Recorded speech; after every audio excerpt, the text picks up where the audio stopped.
Hello, everyone, and welcome to Out of Character, which is something I've been wanting to kind of do for a little while now, which is talk about mostly game stuff because RPGs have really gotten to be my creative outlet this year, and I've been having fun with them anyway. So, ideally, I'll do a lot of these with other people, and we'll talk about different aspects, get different viewpoints. But nobody was really available today, and I wanted to touch on something that, for a couple of my friends, is a little bit of a sensitive topic for us because I guess I should start with who I am. Uh, Andy Johnson. I run games on Warp Films. I also make films, short films, sketches. And for 3 years, I was running a streaming game called The Expendable Crew. And right now, I am also running a game on Geeky Side TV called Trick Roll. And what I want to talk about, for starters, is what makes a good streaming game. Now, the answer to that is one that I honestly believe everyone's going to agree with this statement: good audio. If you have a good, clean sound, you're 90% of the way there. The rest of what I'm about to say has no bearing on anyone except for my own meandering experience.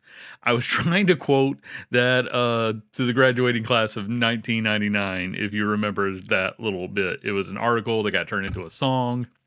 I'm bumping my mic. Yes. Let me do the direct quote. Whereas the rest of my advice has no basis more reliable than my own meandering experience, I will now dispense this advice. So, what are some of the elements that make a good streaming game? I would say, honestly, the reason why this is sort of a hard topic is because what makes a good game is going to vary from person to person. And I'm not going to bring up I'm not going to use any existing shows outside of my own as an experience, as an example. And to be honest, I'm not even going to call out any of my past players or current players. But if you watch any streaming show, you've probably seen in the audience where someone has pulled out the rule book and is trying to give the most optimal play for that moment because that's their style. And it's very easy. We're all invested in it. You want to see the players do well. But that's also the example of why it's hard to answer this question. So I'm just going to do the best I can. I think one thing that helps is not being mechanical. It's obviously the rules are important because it gives structure to our imagination, which can run wild. But if you don't put that structure in, it's sort of like having a new player who's like, "Oh, I want to be a druid sorcerer, and I don't want to have to keep track of my wild shapes or my spell slots, so I'm just going to do whatever I want." And you have to say, "No, that's not how it works." Like, I love the creativity and the energy you're coming with, but if I let you just run rampant, changing shape all the time, well, that's taking away from the challenge of the game. And if you're playing with friends and they don't keep track of spell slots, cool, that's your game. That wasn't mine. Um, and even when people are like, "Oh, I'm never going to use this, to try to gain advantage in a challenge or something. It's just something I want for my character." Like, well, that's fine, except I know some of the other players, and they are going to want you to now use that established ability to do whatever you want to beat the challenge. I'm not very happy with how the Expendable Crew ended. I could see it coming, especially in hindsight. I could see the writing on the wall that the players and I were not in the same space. Not all of us. And when the game ended, it was because most of the players decided there was nothing left for their characters and they all wanted to do something new. At least one player, he still had story available to him, but nobody wanted to follow his storyline. Now, that gives us the option of one day coming back to his character. And at level 18, I could even roll it back a little bit, but that would make for a really good, fun, short adventure where he gets new people to help him stop the monster he helped to unleash. Or at the same time, maybe he can take that character one day and build a whole new world off of that, where it's been decades and his character is now an old man who can't fight the monster, who is now the quest giver who's setting other people up for that world. But I kind of feel like a bit of a failure because we just had to say, yeah, okay, the game ends here. Sorry, bud. Nobody else wants to continue the storyline, and it hurts me. And it hurt even more when a lot of people were jumping straight into the next game. They're like, hey, you want to join us? Like, no, I need some time off. I've got a lot of other stuff going on, but also I just need time to let this be something I've done. And then the opportunity to work on Trick Roll came up, and I need to get a pilot done right quick. So I didn't go to my same group of players, not all of them. I went to some of them, but I brought in other people. And there was a little bit of hurt feelings there because some people felt like I cut them out of something. But the reason why I went with the group I did was because I was looking for performers first. Because if you're playing a live streamed game, you got to think about the audience. You're not playing just for yourself. You're playing to entertain more people. 7 minutes, and I'm now getting to the point. You need to lean in to what people want to watch. And that's not going to work for everybody, obviously, because a lot of people play to win. I don't want to see my players lose their characters. And there's something I'm working on as a player, which is not doing what's optimal, but what's fun. And to me, that is a big part of doing a live show. And you have to really care about what the audience is going to feel. Trying to think of all I can say is that when I have been away from theater for too long, I really start to feel it. It's something that starts to affect my personality, and I'm not happy because I have not been on stage feeling that adrenaline rush in front of people.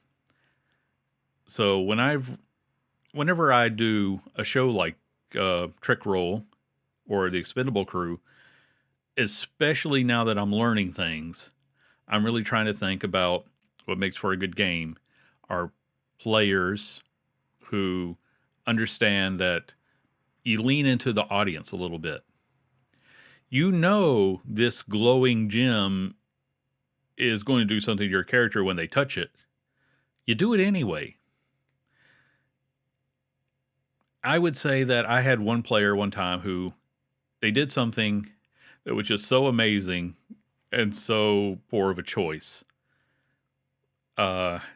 It was an item that I took from the comic called Goblins, and I seriously recommend looking that one up. It was the Shield of Wonder, and every time the shield was hit, a magical effect would occur. Now, for like 4 rounds, I was letting this rogue use the shield because I wanted them to survive. And I was like, I'll give you half use. I'll give you 1 point for the shield of AC for the shield because you know how to hold something between you and the fist flying at you. And it was doing all these random things that were either like flower petals are falling from the sky or tentacles are now hitting your opponents. And they thought it was fantastic. And after a couple of rounds, I said, you can put this down at any point. Oh no, this is great. This is helping me. Next hit, everything you own except for the shield vanishes. And when that session ended, they got out with the shield, but lost everything else. And they were telling me, well, I might as well just wipe this character and start over again because now I don't have any of my gear. The mechanical side was where they found the most fun. It wasn't about, you just had this awesome adventure. You just, barely got out. You had this horribly powerful, unstable item, but you're unhappy because you lost leather armor.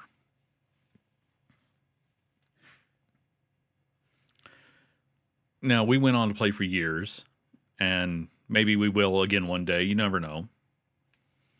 But that was a little bit of the sign that this person was not really into it for the entertainment value that was provided to anyone but themselves.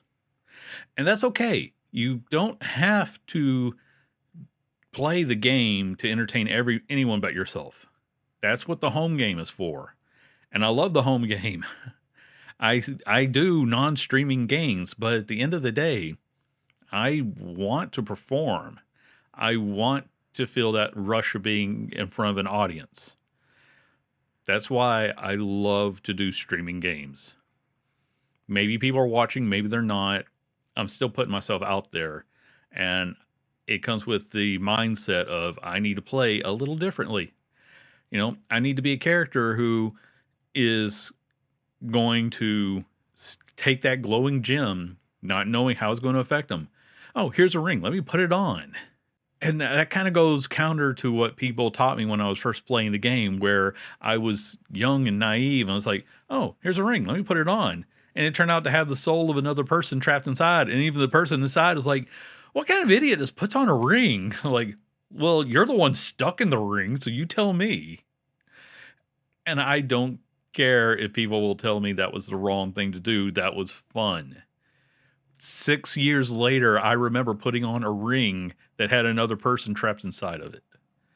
And to me, that's what makes for a good streaming game, is not how you rolled a nat 20 and got the win. For me, it's how I was able to rig up my gun to explode and then throw it into the mouth of the giant kaiju that was trying to eat me, and sitting there like, did I ask you how long I set the timer for on that gun? No. Everybody run. Those are the moments I remember, and those are the moments I think will resonate more with other people. So, my humble opinion is what makes for a good streaming game is doing the wrong thing mechanically, because it's the thing that's the most fun. I hope this helped somebody out along the way, because if you come to me asking, that's the advice I'm going to give you is, lean into the silly. Don't worry about the numbers. You want to fail, and you want to fail spectacularly. And you also want to trust the person running the game that one failure doesn't end anything. The bad guy should win once in a while, and you might lose a lot of NPCs you cared about. You might lose items that you have grown very attached to because they're very powerful. But the story goes on, and you get to find a way to, come back and be the underdog. And if you have 10, 50, one person who's on the other side of that screen watching your character, mourn the loss of a fictional person, then that's a great show, in my opinion. Well, take care, everybody. This has been Out of Character. These are going to be something I do kind of at random, and I'm going to try to get my friends to join me, and we're going to talk about different mechanics. Like I said, this was sort of the hard one for me personally, but I hope it means something to somebody out there. Farewell.